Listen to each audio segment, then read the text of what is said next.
Hello friends, Braj academy की online classes में मैं बलराम सिंह आपका एक बार फिर से स्वागत करता हूं। और पिछली क्लास में हमने पढ़ा था मेवाड़ वंश, राजस्थान का मध्यकाल मैंने स्टार्ट किया था।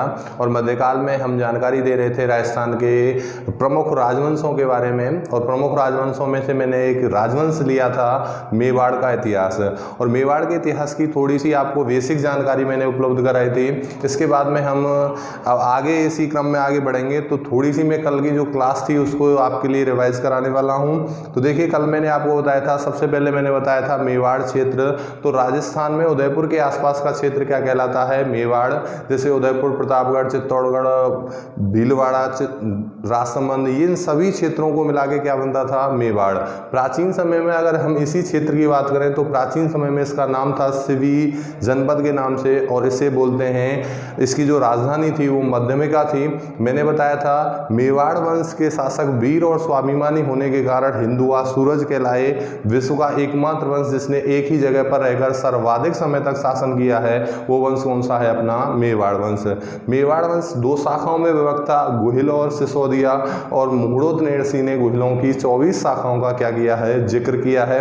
मैंने कल आपको एक स्टोरी बताई थी, इसके आधार पर मैंने एक चीज बताई थी कि मेवाड़ वंश के शासक कौन से वंशी हैं? सूर्यवंशी। और ये किसके अनुसार? मुगड़ोत नेरसी के अनुसार इन्हें क्या बताया गया है?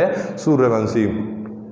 जबकि अबुल फजल ने इन्हें ईरानी बताया था, कर्नल जेम्सटोन ने विदेशी बताया था। पर सबसे व्यापक जो मत चलता है वो मुगड़ोत नेरसी का मत है। और उसके अनुसार ये क्या बताए गए हैं? सूर्यवंशी।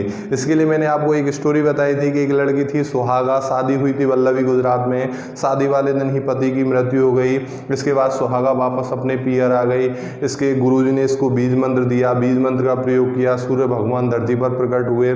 इसके बाद एक बच्चे का जन्म हुआ। बच्चे का 10-12 साल तक कोई नाम नहीं मिलता है। बच्चे को सूर्य भगवान ने एक पत्थर दिया, पत्थर के नाम पर बच्चे का नाम शिलादित्य पड़ा। और इसी शिलादित्य ने वल्लभी गुजरात पर क्या कर लिया? अधिकार। शिलादित्य की शादी पुष्पावती से हुई। पुष्पावती गर्भवती होने के बाद अम्बा भवानी की तीर्थ यात्रा पर गई। और वहां से जब पुष्पावती गई तो पीछे से विदेशियों ने वल्लभी गुजरात पर आक्रमण किया, पूरा वल्लभी गुजरात तहस नहस कर दिया। पुष्पावती जब वापस आई तो उसने भी आत्महत्या करने की सोची, लेकिन पुष्पावती ने उस बच्चे को एक गुफा में जन्म दिया। और गुफा के नाम पर बच्चे का नाम गुहादित्य गुहू या गुहिल पड़ा। इसी गुहादित्य गुहू या गुहिल ने मेवाड़ में 566 ईस्वी में गुहिल वंश की क्या की थी? स्थापना। तो ये मैं कल की क्लास में आपको पढ़ा चुका था। आगे मैं मेवाड़ वंश की मैंने 2 शाखाएं बताई थी, गुहिल और सिसोदिया। इसी क्रम में आगे बढ़ते हुए आज हम बात करने वाले हैं मेवाड़ की गुहिल शाखा के बारे में। तो पहले हम पढ़ रहे हैं गुहिल वंश या मेवाड़ की गुहिल शाखा। तो देखिए, गुहिल वंश के बारे में जानकारी दे रहा हूं। और गुहिल वंश का पहला जो शासक मैंने आपको बताया था वो बताया था गुहादित्य। इसी का एक नाम मैंने बताया था गुहू, और इसी को बोला जाता है गुहिल। गुहादित्य गुहू या गुहिल। देखिए, गुहादित्य गुहू या गुहिल, मैंने इसके पिता का नाम आपको बताया था शिलादित्य। पिता कौन है? शिलादित्य। इसकी माता की जानकारी दी थी, माता का नाम पुष्पावती। इसी गुहादित्य ने 566 ईस्वी में मेवाड़ में गुहिल वंश की क्या की थी? स्थापना। 566 ईस्वी में मेवाड़ में गुहिल वंश की क्या की थी? स्थापना। तो ये हुआ गुहिल वंश का संस्थापक। इसीलिए गुहादित्य को बोला जाता है गुहिल वंश का आदि पुरुष, मूल पुरुष या संस्थापक। मेवाड़ वंश का आदि पुरुष, मूल पुरुष या संस्थापक कौन कहलाता है? गुहादित्य। इसकी जानकारी मैं कल आपको बता चुका था गुहादित्य के बारे में। देखिए, गुहादित्य के पिता का नाम है शिलादित्य, माता का नाम पुष्पावती। इसने 566 ईस्वी में मेवाड़ में गुहिल वंश की क्या की थी? स्थापना। और इसे ही बोला जाता है गुहिल वंश का आदि पुरुष, मूल पुरुष या संस्थापक। इसके बाद में गुहादित्य के बाद में जो प्रतापी शासक हुआ था उसका नाम मिलता है बप्पा रावल। मेवाड़ वंश में अगला जो प्रतापी शासक हमें पढ़ना है उसका नाम है बप्पा रावल। देखिए बप्पा रावल, बप्पा रावल की बात करें दोस्तों तो बप्पा रावल के बारे में भी ऐसी ही एक स्टोरी पढ़ने को मिलती है कि बप्पा रावल का जब जन्म हुआ तो जन्म के बाद बप्पा रावल की जो माता थी वो उसे मंदिर की सीढ़ियों पर छोड़कर चली गई थी। देखिए बप्पा रावल का जो मूल नाम है, इसका मूल नाम हमें मिलता है कालभोज। मूल नाम क्या है? कालभोज। महेंद्र द्वितीय का पुत्र बताया जाता है बप्पा रावल। मूल नाम क्या है? कालभोज। बप्पा रावल के बारे में एक चीज़ कही जाती है कि राजस्थान इतिहास में अगर आकार में सबसे बड़ा कोई व्यक्ति हुआ है तो वो हुआ है बप्पा रावल। बप्पा रावल का आकार बताया जाता था कि बप्पा रावल 16 हाथ की धोती, 16 हाथ का दुपट्टा, 35 हाथ की धोती और एक साथ 4 बकरों का इसका आहार था। यह एक साथ में 2 भैंसों की बलि देता था। इसके अलावा इसकी जो खड़ग थी या तलवार थी वो 32 मन की थी। 32 मन यानी 1280 किलो की इसकी क्या थी? तलवार। तो इतना बड़ा आकार है, दैत्याकार आकार का हुआ है कौन? बप्पा रावल। बप्पा रावल का मूल नाम क्या है? कालभोज। अब कालभोज की जो स्टोरी मिलती है हमें वो इस प्रकार मिलती है कि जैसे ही बप्पा रावल का जन्म हुआ, जन्म के बाद इसकी माता इसे एक मंदिर की सीढ़ियों पर छोड़कर चली गई। सुबह जब मंदिर के पुजारी आए तो मंदिर के पुजारियों को बप्पा रावल सीढ़ियों पर मिला और सीढ़ियों पर जब इन्होंने इधर उधर खोज की, जब इसकी माता का पता नहीं चला तो बप्पा रावल पुजारियों ने ऋषियों के लिए दे दिया। यानी कि कालभोज किसके लिए सौंप दिया गया? ऋषियों को सौंप दिया गया। अब देखिए कालभोज शुरू से आकार इसका दैत्याकार था। कालभोज ऋषियों ने इसके लिए जो कार्य सौंपा था, ये ऋषि की गाय चराने का कार्य करता था। ऋषि की क्या चराता था? गाय चराने का काम इसको सौंप दिया गया। अब यहाँ पर एक घटना घटी कि इन गायों में एक गाय ऐसी थी जो सुबह दूध देती थी लेकिन शाम को दूध नहीं देती थी। सुबह दूध देती थी और शाम को दूध नहीं देती थी। अब ऋषि इस बात को सोचते थे कि बप्पा रावल गायों को चराने ले जाता है तो शायद इस गाय का दूध बप्पा रावल वहीं से पी कर आता है। जब सुबह गाय दूध दे रही है, शाम को नहीं दे रही, तो ऋषि मन में क्या सोचते थे कि बप्पा रावल का गाय का दूध कौन पीता है? कालभोज। लेकिन कालभोज उस गाय का दूध नहीं पीता था। कालभोज भी अपने मन में एक बात सोचता था कि ये ऋषि मुझे लेकर ये बात ज़रूर सोचते होंगे कि इस गाय का दूध मैं पी जाता हूँ, पर ऋषि कालभोज से कुछ कह नहीं सकते क्योंकि शुरू से ही आकार दैत्याकार है। अभी कालभोज से पूछें कि तू इस गाय का दूध पी जाता है और ये कह दे कि हाँ मैं गाय का दूध पीता हूँ, तो ऋषि कर भी क्या सकते हैं। लेकिन कालभोज मन में इस बात को जरूर सोचता था कि ये ऋषि जरूर यूँ सोचते होंगे इस गाय का दूध मैं पी जाता हूँ। तो एक दिन क्या है, कालभोज ने इस गाय का पता चलाया कि ये गाय दूध का करती क्या है। तो कालभोज जब गायों को चरा के वापस आ रहा था तो कालभोज ने देखा कि ये गाय एक गुफा में गई। कहाँ पर गई? गुफा में। और गुफा में बन रहा था एक शिवलिंग। गुफा में क्या बन रहा था? शिवलिंग। और इस शिवलिंग के पास में एक ऋषि तपस्या कर रहे थे। ऋषि का नाम था हारित ऋषि। क्या नाम था? हारित ऋषि। कालभोज ऋषि की गाय चराता था। एक गाय सुबह दूध देती थी, शाम को दूध नहीं देती थी। इसके बाद बप्पा रावल ने इसका पता लगाया। गाय गुफा में गई। गुफा में क्या बन रहा था? शिवलिंग। और गाय ने अपने आप शिवलिंग पर जाकर अपना पूरा दूध छोड़ दिया। कालभोज इस दृश्य को देखकर स्तब्ध रह गया कि गाय ने अपना पूरा दूध इस शिवलिंग पर छोड़ दिया। बप्पा रावल ने सोचा कि जब गाय शिवलिंग पर अपना दूध अपनी इच्छा से छोड़ रही है तो जरूर इस शिवलिंग में कोई ना कोई शक्ति अवश्य है। बप्पा रावल ने सोचा जब शिवलिंग में शक्ति है तो इस ऋषि में भी कोई ना कोई शक्ति अवश्य होगी। इसलिए कालभोज ने इन ऋषियों को छोड़कर कालभोज अब किस ऋषि की सेवा करने लग गया?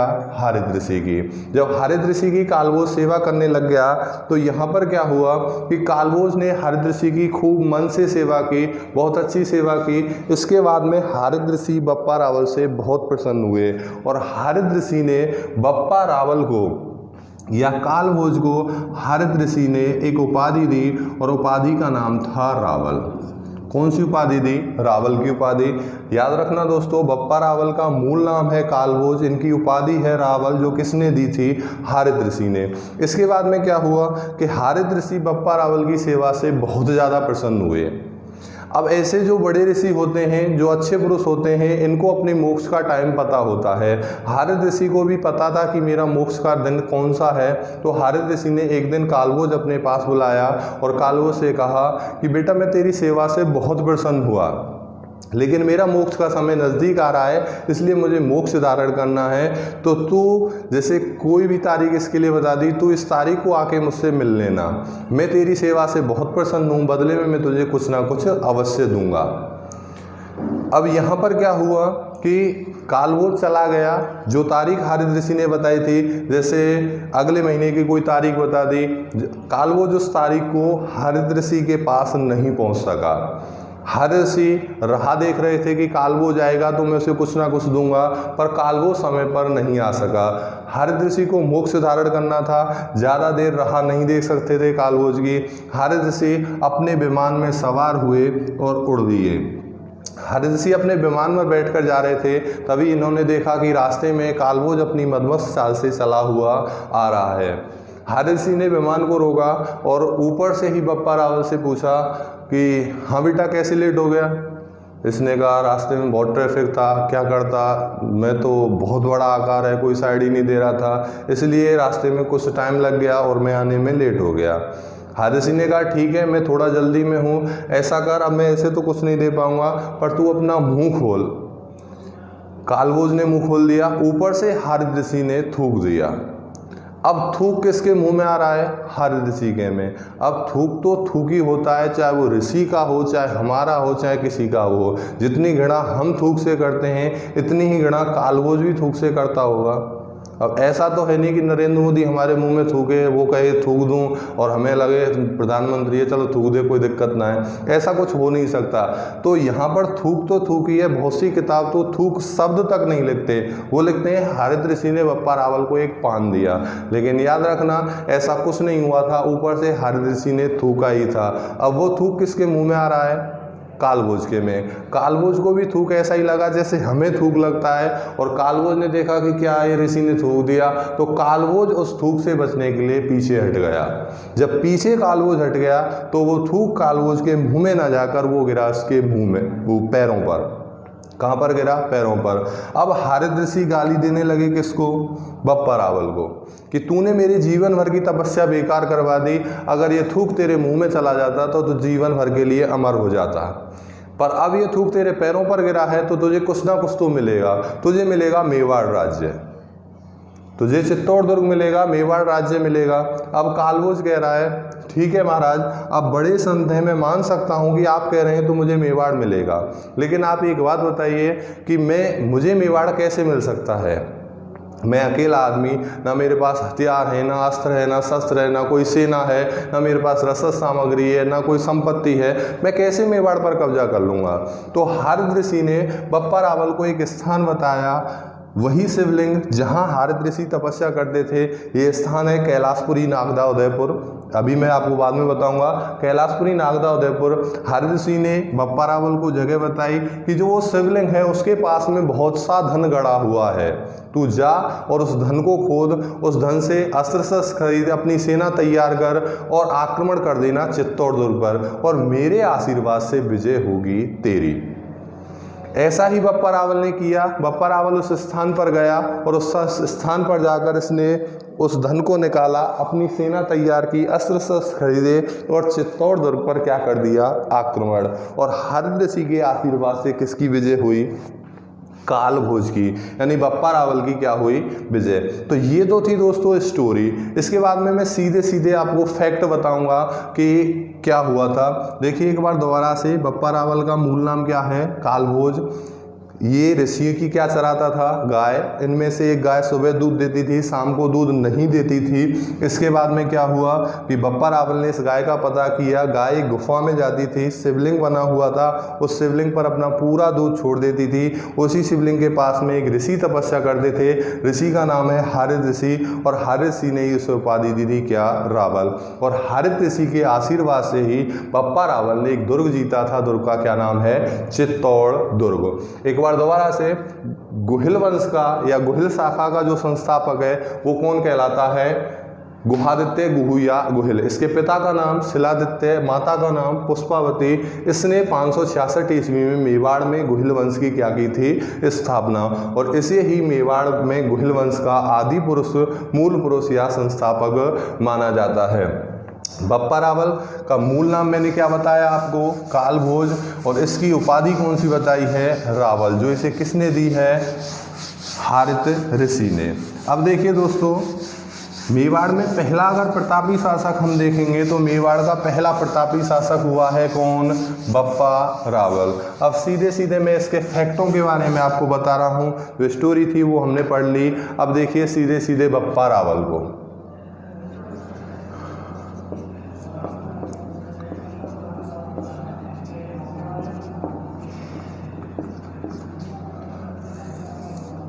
देखिए बप्पा रावल, मूल नाम अभी मैंने आपको बताया था कालभोज। मूल नाम क्या है दोस्तों, कालभोज। उपाधि कौन सी है, रावल, जो किसने दी है, हारित ऋषि ने। देखिए इसका मूल नाम क्या बताया, कालभोज। उपाधि कौन सी है, रावल, जो किसने दी है, हारित ऋषि ने। हारित ऋषि ने इसे उपाधि दी थी कौन सी, रावल की। इसके बाद में बात करें, हारित ऋषि के आशीर्वाद से बप्पा रावल ने एक दुर्ग को जीता था, कौन से दुर्ग को, चित्तौड़ दुर्ग को। यानी कि बप्पा रावल के इसके जीवन की सबसे प्रमुख घटना, इसके जीवन की सबसे प्रमुख घटना, इसके जीवन की सबसे प्रमुख घटना है चित्तौड़ दुर्ग विजित करना। चित्तौड़ दुर्ग विजित करना यानी चित्तौड़ दुर्ग को जीतना। हारित ऋषि के आशीर्वाद से बप्पा रावल ने 734 ईस्वी में चित्तौड़ दुर्ग को जीता था। अब देखिए चित्तौड़ दुर्ग इसने किस शासक पे से जीता था, तो चित्तौड़ दुर्ग का इस समय शासक था मानमोरी या मानमौर्य। मानमौर्य या मानमोरी को हराकर इसने कौन सा दुर्ग जीता था, चित्तौड़ दुर्ग। चित्तौड़ दुर्ग मानमोरी या मानमौर्य को हराकर जीता था, और ये मौर्य वंशीय एक शासक था। मानमोरी या मानमौर्य को हराकर कौन सा दुर्ग जीता है, चित्तौड़ दुर्ग। और मानमोरी या मानमौर्य कौन सा वंशीय शासक है, मौर्य वंश। जब हम इंडियन हिस्ट्री के बारे में पढ़ेंगे तो इंडियन हिस्ट्री में पढ़ेंगे कि मौर्य वंश की जो स्थापना की थी वो चंद्रगुप्त मौर्य ने की थी, और उसी मौर्य वंश में एक शासक हुआ है कौन, मानमोरी या मानमौर्य। अगर राजस्थान में हम मौर्य वंश का अंतिम शासक देखें तो मैंने आपको एक अभिलेख पढ़ाया था, कड़वसा का अभिलेख, जिसमें मौर्य वंशीय शासक धवल का उल्लेख मिलता है, और वो राजस्थान में मौर्य वंश का क्या हुआ था, अंतिम शासक हुआ था। देखिए मानमोरी या मानमौर्य को हराकर इसने कौन सा दुर्ग जीता था, चित्तौड़ दुर्ग। याद रखना दोस्तों, चित्तौड़ दुर्ग में से एक बार पूछा हुआ क्वेश्चन है, थर्ड ग्रेड 2011 में एक बार क्वेश्चन आया था कि चित्तौड़ दुर्ग का निर्माता। तो याद रखना चित्तौड़ दुर्ग का जो निर्माता है ये हुआ है चित्रांग मौर्य। कौन हुआ है, चित्रांग मौर्य। चित्रांग मौर्य ने कौन सा दुर्ग बनवाया था, चित्तौड़ दुर्ग। जब थर्ड ग्रेड 2011 में ये क्वेश्चन आया था तो आरपीएससी ने ऑप्शन कुछ इस तरीके से रखे थे कि चित्रांग मौर्य और चित्रांग गद मौर्य भी रखा था। 2011 से पहले जितनी भी बुक चलती थी उनमें चित्तौड़ दुर्ग का निर्माता चित्रांग गद मौर्य को माना जाता था, लेकिन यहाँ पर जब चित्रांग मौर्य आरपीएससी ने सही माना तो हमारा आंसर क्या होगा, चित्रांग मौर्य। हमें चित्रांग गद मौर्य ना करके क्या करना है, चित्रांग मौर्य। तो चित्तौड़ दुर्ग का निर्माता कौन हुआ, चित्रांग मौर्य। तो बप्पा रावल ने अपने जीवन में कौन सा दुर्ग जीता है, चित्तौड़ दुर्ग। किसे हराकर, मानमोरिया मानमौर्य को हराकर, और इस दुर्ग का निर्माता कौन है, चित्रांग मौर्य। बप्पा रावल अब चित्तौड़ दुर्ग विजिट किया है। बप्पा रावल मेवाड़ का पहला प्रतापी शासक कहलाता है, तो इसे बोलते हैं मेवाड़ में गुहिल वंश का वास्तविक संस्थापक। मेवाड़ में गुहिल वंश का वास्तविक संस्थापक कौन कहलाता है, बप्पा रावल। मूल नाम क्या है, कालभोज। उपाधि कौन सी है, रावल। किसने दी है, हारिद ऋषि ने। कौन सा दुर्ग जीता था, चित्तौड़ दुर्ग। किसे हराकर, मानमोरिया मानमौर्य को। चित्तौड़ दुर्ग का निर्माता कौन है, चित्रांग मौर्य। इसके बाद इसे मेवाड़ में गुहिल वंश का क्या माना जाता है, वास्तविक संस्थापक। देखिए दोस्तों, इसने चित्तौड़ दुर्ग जीता था पर राजधानी इसने चित्तौड़ ना बनाकर इसने राजधानी बनाया था नागदा को, और नागदा वर्तमान में कहाँ है, उदयपुर में। इसी ने मेवाड़ में सर्वप्रथम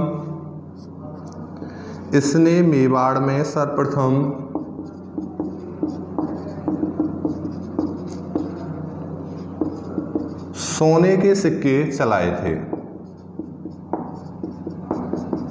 इसने मेवाड़ में सर्वप्रथम सोने के सिक्के चलाए थे, यानी मेवाड़ में सर्वप्रथम मुद्रा का जो विकास हुआ था या मुद्रा चलाने का कार्य किया था वो किसने किया था, बप्पा रावल ने। मैंने जब आपको सिक्के पढ़ाए थे तो सिक्कों के बारे में भी एक चीज़ बताई थी कि राजस्थान में सर्वप्रथम सोने का सिक्का चलाने वाला शासक कौन है, बप्पा रावल। इस सिक्के का वजन था 115 ग्रेन। ठीक है, तो राजस्थान में सर्वप्रथम सोने के सिक्के या मेवाड़ में सर्वप्रथम सोने के सिक्के चलाने वाला शासक कौन है, बप्पा रावल। बप्पा रावल अभी मैं बता रहा था आपको, इसने चित्तौड़ को राजधानी ना बनाकर इसने राजधानी क्या बनाया था, नागदा उदयपुर को। कौन सी बनाई थी राजधानी, नागदा। नागदा वर्तमान में कहाँ है, उदयपुर में। इसने राजधानी बनाया था नागदा को, और नागदा स्थान को कहते हैं मेवाड़ वंश का प्रारंभिक शक्ति स्थल। मेवाड़ वंश का प्रारंभिक शक्ति स्थल कौन सा स्थान है, नागदा उदयपुर। ठीक है, तो राजधानी सबसे पहले कौन सी बनी है, नागदा। याद रखना दोस्तों, जिस वंश में भी जो पहली राजधानी बनेगी वही उसका प्रारंभिक शक्ति स्थल कहलाता है। तो मेवाड़ वंश का प्रारंभिक शक्ति स्थल कौन सा है, नागदा उदयपुर में। ठीक है, इसके बाद में इसने नागदा उदयपुर में, मैंने जब स्टोरी बताई थी तो एक चीज़ बताई थी कि गाय एक शिवलिंग पर अपना दूध छोड़ती थी और उसी शिवलिंग के पास में हारिद ऋषि तपस्या करते थे। तो उस शिवलिंग के चारों ओर इसने चारदीवारी करवा के और वहाँ पर एक मंदिर का निर्माण करवाया था, और वो मंदिर कहलाया एकलिंग जी का मंदिर या एकलिंग महात्म्य का मंदिर। तो इसने नागदा उदयपुर में, देखिए नागदा उदयपुर कौन से स्थान पर, कैलाशपुरी नागदा उदयपुर में इसने एक मंदिर बनवाया था एकलिंग महात्म्य या फिर एकलिंग जी का। कौन सा मंदिर बनवाया, कैलाशपुरी नागदा उदयपुर में एकलिंग महात्म्य या एकलिंग जी का क्या बनवाया, मंदिर।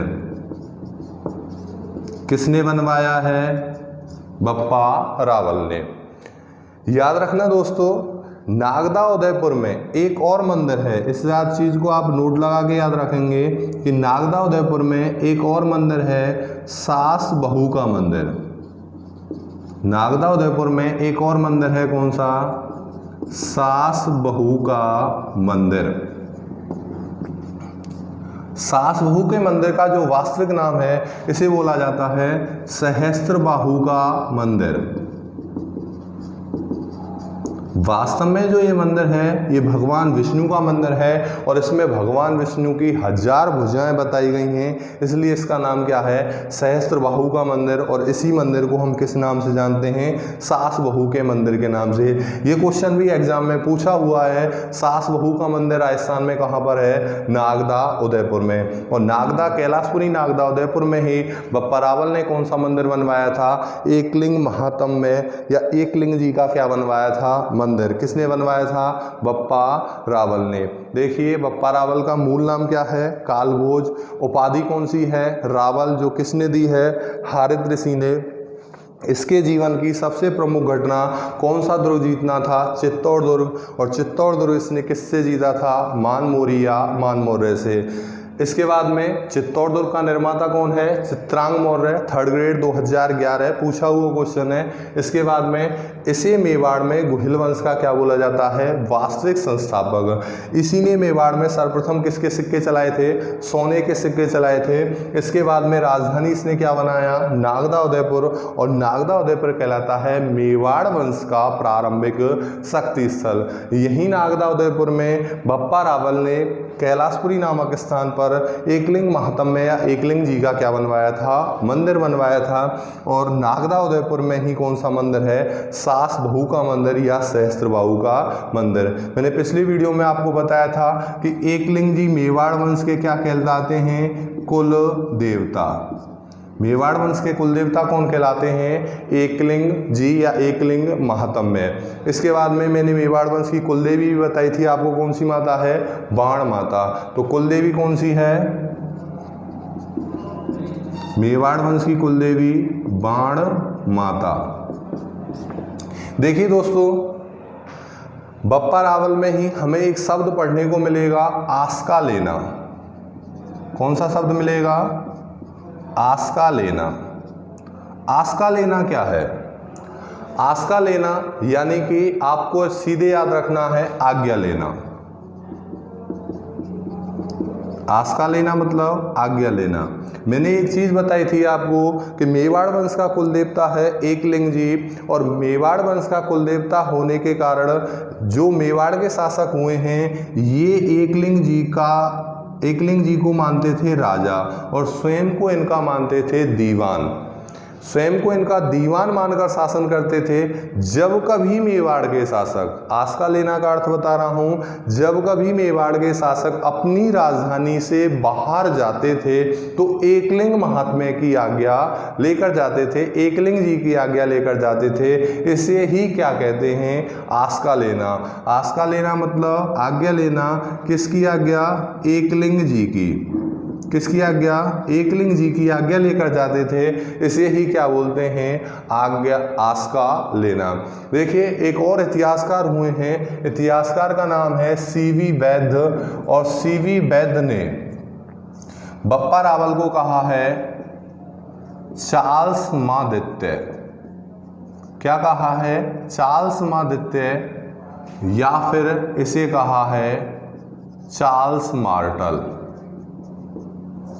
सीवी वैद्य ने इसे कहा है चार्ल्स मादित्य या चार्ल्स मार्टल। ये मेवाड़ वंश का पहला प्रतापी शासक हुआ है। नाम क्या है, बप्पा रावल। एक बार दोबारा से देखिए दोस्तों, बप्पा रावल मूल नाम क्या है इसका, कालभोज। उपाधि कौन सी है, रावल, जो किसने दी है, हारित ऋषि ने। इसके जीवन की सबसे प्रमुख घटना चित्तौड़ दुर्ग विजित करना था। किससे जीता था, मानमोरी या मानमौर्य से। इसका निर्माता कौन था, चित्रांग मौर्य। इसके बाद में देखिए मेवाड़ में गुहिल वंश का वास्तविक संस्थापक कौन कहलाता है, बप्पा रावल। इसने मेवाड़ में सर्वप्रथम सोने के क्या चलाए थे, सिक्के चलाए थे। राजधानी क्या बनाया था, नागदा उदयपुर को। और मेवाड़ वंश का ये प्रारंभिक क्या है, शक्ति स्थल। इसी नागदा में एक स्थान है कैलाशपुरी, यहाँ पर इसने एकलिंग महात्म्य या एकलिंग जी का क्या बनवाया था, मंदिर। नागदा उदयपुर में एक और मंदिर है, सास बहू का मंदिर या सहस्त्रबाहु का मंदिर। एकलिंग जी को मेवाड़ वंश का क्या बोलते हैं? कुलदेवता। कुलदेवी कौन है? बाण माता। एक शब्द बताया मैंने, आस्का लेना मतलब आज्ञा लेना। जब कभी मेवाड़ के शासक अपनी राजधानी से बाहर जाते थे तो एकलिंग जी की आज्ञा लेकर जाते थे, इसे ही क्या बोलते हैं? आस्का लेना। सीबी वैद्य ने इसे चार्ल्स मादित्य या चार्ल्स मार्टल कहा है। तो ये था हमारे शासक कौन से? बप्पा रावल, जिनका मूल नाम क्या है? काल भोज। देखिए दोस्तों, आकार में आपको बप्पा रावल का पहले ही बता चुका हूँ। ये 35 हाथ की धोती, 16 हाथ का दुपट्टा, 4 बकरों का इनका आहार था, 2 भैंसों की बलि देता था और इनकी जो खड़क थी 32 मन की यानी 1280 किलो की थी। राजस्थान में सबसे बड़ा आकार बप्पा रावल का ही माना जाता है, इनसे बड़ा किसी शासक का आकार नहीं माना जाता है। इसके बाद में इनकी सेना में 12,72,000 से अधिक सैनिक बताए जाते हैं, लेकिन ये बात असत्य प्रमाणित होती है क्योंकि भारत में जो सबसे बड़ी सेना बताई जाती है वो चंद्रगुप्त मौर्य की सेना बताई जाती थी और उसकी सेना में 6 लाख से अधिक सैनिक थे। तो यहाँ पर देखिए, जो बप्पा रावल के सीधे सीधे फैक्ट हैं, जो कुछ भी बप्पा रावल में है मैंने वो आप बप्पा रावल के बारे में आपको अवगत कराया है। आगे के मेवाड़ के शासकों की जानकारी हम अगली वीडियो में लेंगे। और देखिए, अगर आपको वीडियो पसंद आ रही है तो इसे लाइक कीजिए, शेयर कीजिए, सब्सक्राइब कीजिए और कमेंट बॉक्स में आकर कमेंट जरूर कीजिए कि इस वीडियो में क्या कमी है जिससे हम इसे दूर करने की कोशिश करें, या फिर इसकी क्या अच्छाई हैं, क्या चीज़ इसमें आपको अच्छी लग रही है, क्या चीज़ बेकार लग रही है, जिससे हम अपने अंदर छुपी हुई कमियों को दूर कर सकें। और आप अपनी तैयारी बहुत अच्छे स्तर से कीजिए, आपने जो टारगेट सेट कर रखा है उसे अच्छी तरीके से कीजिए। हमारी जो टीम है ये कोशिश करेगी आपको एक प्लेटफॉर्म देने की, और हम इतना विश्वास दिलाते हैं आपको कि हमसे जुड़ेंगे तो आप हमारी अनुसार तैयारी कीजिए। हमारा जो पढ़ाया है उसमें से कोशिश यही होगी कि आपको ज़्यादा से ज़्यादा मैटर इसी में से उपलब्ध कराया जा सके और आप अपने टारगेट को अचीव कर सकें। बस हमारे साथ जुड़े रहिए, हम पर थोड़ा सा विश्वास कीजिए और जो भी है अपनी तैयारी में जी जान लगा दीजिए। आज पूरा विश्व एक कोरोना महामारी से ग्रसित है और पूरे विश्व में लग रहा है,